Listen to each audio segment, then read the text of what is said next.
What's up everybody? It's been a very long time since I last uploaded a video. So I will resume with a new video, topic number 24.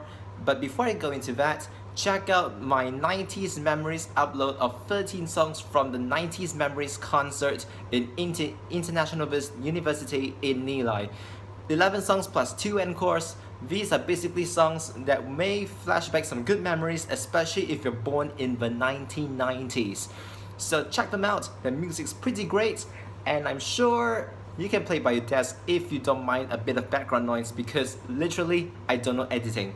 So what I can tell you is you're looking at the genuine me. No edits, nothing. Pure original me. So let's continue. Topic 24. I'll be talking about one simple word is called love. 4 letters, pretty simple. We all know that love is an affection, but then love takes on many forms in our life. And we can have different kinds of love to different extents, which I will be talking about in this episode. So let's start with the more, how should I put it? Mainstream type of love. We talk about friendship and family. We talk about friendship and family as appreciative kind of love. We appreciate our friends for walking the road with us. We appreciate our family for raising us. We appreciate our acquaintances for being part of our lives. Now, one thing I want to talk about in this aspect is that many times our love is pretty much biased. I think I talked about bias in one of my previous topics. If you want, scroll down through my video list and look for the title bias, which I kind of talked about something like this.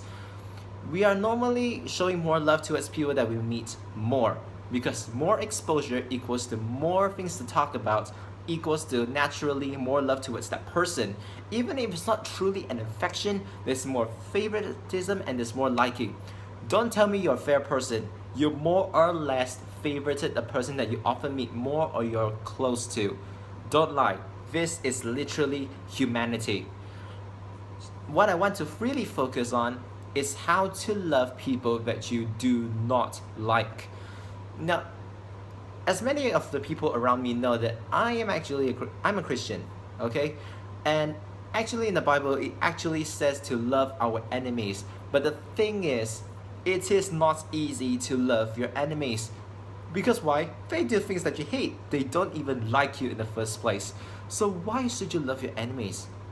Now listen, I know I'm not the best at doing the things I say, but sometimes knowing it is the fundamental thing, better than not knowing at all. Humans are meant to face problems. It's just like liquid metal. If liquid metal wants to take on a shape for it to be used, it must be molded, it must be shaped, and if it's starting to harden, it must be impacted so that it can be made into the shape that is meant to be. That's hardship in our human life. If metal doesn't want to be shaped, it will become solid and it's useless, just a useless chunk of metal. Just like humans, if we do not face trials, if we do not face problems, we'll be nobody. Same as facing with humans. Humans take on different personalities, and we all vary by personality, by opinion. So it's easy to have an enemy, 1 or 2 in your life. Even your friends can be your enemies. Friend and enemy, they're called frenemies. So how do we love such people? Well, here I'm not asking you to go and tell them, oh, I love you even if you're my enemy, you do so much bad things to me, yeah, I love you. Okay, this is ridiculous. We can't do that literally. But what we can do is appreciate them. Don't take revenge. You know why? If you take revenge on them, you are just as bad. Don't ever take revenge. Think about how dealing with such people has molded you into the person that you are. You're more patient. You learn to deal with problems. You gain wisdom. You're stronger in mentality. Hey, these 4 are precious. This is a good gain for your mentality. It's good. It's a good mental development. And it all comes from dealing with people who are not pleasant or to your liking. So isn't it a good thing? So I hope this simple way of understanding kind of triggers a new mentality. Love your enemies. They play a part in your positive development. But what about family? We talk about families which are more distant from us. You may say, they're not like friends, they do not challenge us, we don't even have any interaction. The thing is, we are so attached to our devices today that we do not want to interact with the people face to face with us. There's a reason why people are less confident to speak is because they're used to dealing with devices. In devices, you can delete, you can undo, but when it's face to face, one wrong step, even if it's a sorry, it already happened. You can't erase the past. You cannot travel back in time to erase it. So, why am I talking about all this? The main point is, when it comes to especially loved ones who are distant from us, it's actually a form of training. You're like meeting a new friend. If you have distant relatives, try to connect with them. It's like meeting a new friend, but better still, you're rekindling a connection between a distant relative or some relative who you never actually talked to. Who knows? They may be the next mentor in your life. And it should be easier because it's your family. You have a connection with that person, more or less, because there are members in your family who are close to them. It's just that you are not close to them. So basically, getting to know your distant relatives, starting by knowing, you can start to develop common favorites, develop common conversation topics. Slowly build from there, mold the relationship and build a bond. Family bond is still very precious. From there, you have love. I know it's not easy. Until now, I can tell you, it's never easy to do that. Still, as long as you're able to make your first step, you're going somewhere. And lastly, many youngsters love it. Love. Boyfriends, girlfriends. Yes, this is starting to get heating up. Too bad there's no background music. Until one day I can find an editor, maybe it'll be more interesting. As of now, it's still my voice. So basically, if you ask me about more of love in sense of courtship, boyfriend and girlfriend, I have a few opinions. The utmost important thing, know how to control the extent of your love. Don't go too far into fantasy. Remember, love is one thing. Love is a human emotion. It's an affection towards one person, but it's not a fantasy. Which is why whenever I hear love songs that talk about love as a fantasy, I'm not a favorite. I personally do not like love songs that talk about love as a fantasy. So, I like to stay real. Okay? So basically, when I'm going to love a person, I want to stay on earth. I want to still carry my normal life. Remember, you have priorities in your life, and people who are successful are not people who are just smart. And they're definitely not people who have a girlfriend or a wife, in sense of a man, of course. They are people who know how to organize their priorities. So if you tend to put love on first place, I can tell you, your success rate won't be high. You still need to work on your career, because if you don't have a career, you don't have an income. If you don't have an income, how are you going to support your significant other, especially if you are a guy who is poised to make money for your girlfriend and your future wife? Remember, love is great. You can get a partner, you mold relationships, you build connections. But remember, do not let love take over your life in the sense that it becomes a delusion in your life that blinds you. Let love be a motivation. Which is why there's a saying that every successful man will have a woman behind him.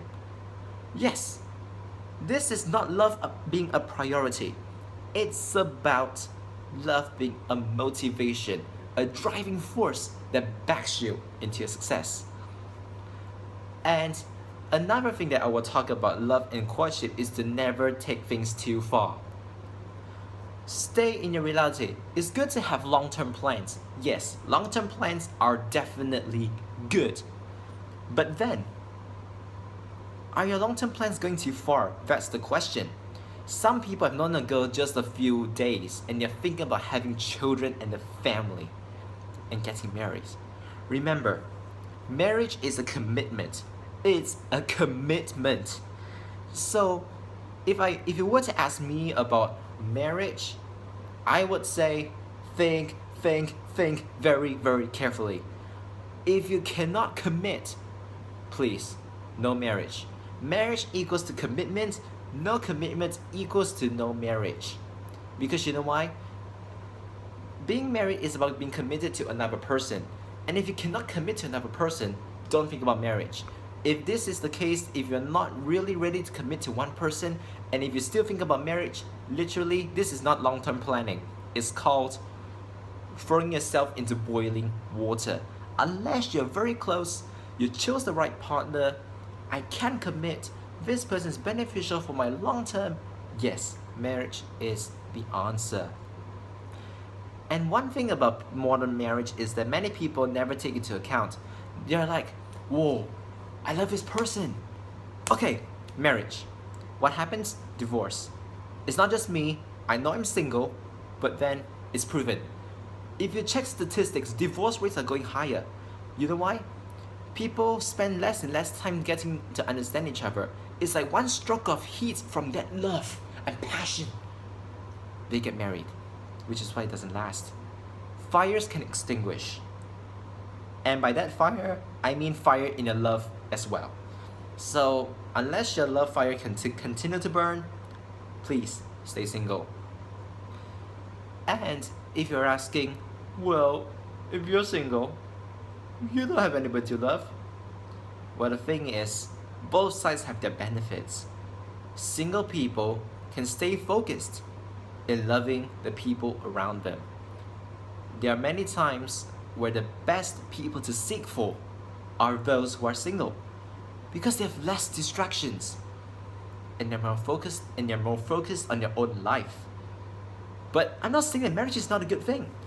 A properly managed marriage is a very, very good blessing. So it's pretty much a subjective thing if you talk about love. But on the theory side, I would say do not overdo it. So basically, these are just my simple opinions.